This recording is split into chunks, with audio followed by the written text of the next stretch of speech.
O senhor Deodato Rocha Lemos, esposo da saudosa Sebastiana da Rocha Lemos.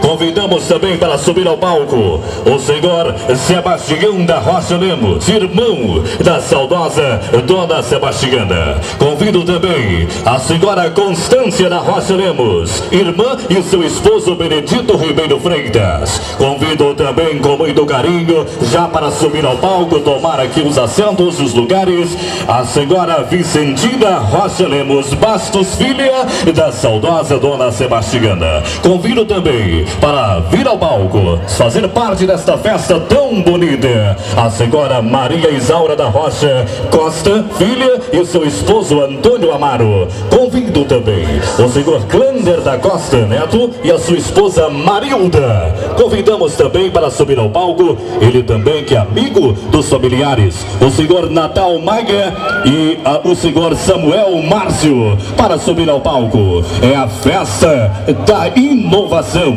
a festa do progresso, a festa do desenvolvimento. A administração municipal de Campinorte, fazendo de Campinorte uma cidade melhor a cada dia.